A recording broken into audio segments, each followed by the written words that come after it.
पिछले 40 सालों की अगर हम बात करें, 1986 में गोल्ड का रेट 2140 रुपए के 10 ग्राम था। 10 ग्राम 2140 रुपए में 10 ग्राम सोना आता था। 40 साल पहले 1986 ठीक 1986 में जी।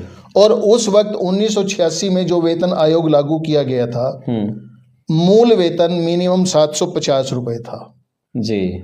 इसका इसका मतलब ये हुआ कि 750 रुपए में व्यक्ति को 3.5 ग्राम सोना आता था लगभग। बिल्कुल एक सैलरी का, एक सैलरी के अंदर जी। उसके 10 साल के बाद आ जाइए आप, हम 1996 की बात करें, 1996 में 5100 रुपए तोला सोना हो गया और सैलरी आपकी 750 से 2750 हो गई।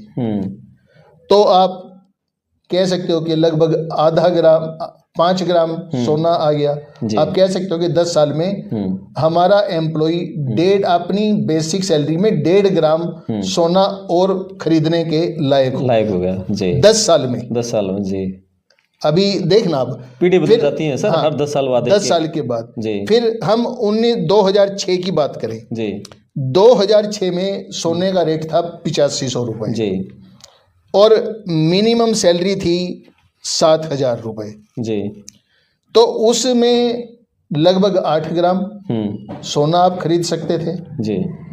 लेकिन उसके बाद अगर आप देखेंगे 2016 में सारे रेट कलेक्ट करके लाया हूं आपके लिए जी, कि 2016 में 28,600 रुपए तोला सोने का रेट था। तोला भी नहीं बल्कि 10 ग्राम, क्योंकि तोले में तो 12 ग्राम होते हैं। बिल्कुल 10 ग्राम सोने का रेट जो था 28,600 रुपए था और बेसिक सैलरी 18,000 रुपए थी जी। तो 6 ग्राम सोना उसमें आता था। यानी 10 साल पहले जो 8 ग्राम सोना आता था 2016 में वो घटकर 6 ग्राम खरीदने की स्थिति में व्यक्ति रह गया था।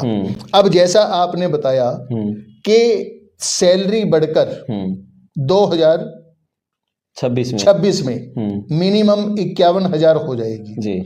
और आज की डेट में जिस वक्त मैं आपसे बात कर रहा हूं, सोने का रेट 24 कैरेट सोने का रेट 80,600 रुपए के आसपास चल रहा है जी। 80,600 रुपए के 10 ग्राम। तो इस स्थिति में आप ये देखो कि वो एम्प्लॉई जो 2016 में 6 ग्राम सोना खरीद पाता था, 2026 में भी वो शायद 6 ग्राम ना खरीद पाए, क्योंकि एक साल में सोने के रेट और बढ़ सकते हैं, 85, 87, 90 तक पहुंच सकते हो सकता है जी। यानी कि वहीं के वहीं खड़े, वहीं की वहीं खड़ा। वास्तव अगर हम इसको हम वास्तविक मजदूरी या वास्तविक सैलरी कहते हैं, जब हम इन्फ्लेशन को एडजस्ट कर देते हैं जी, कि जितना इन्फ्लेशन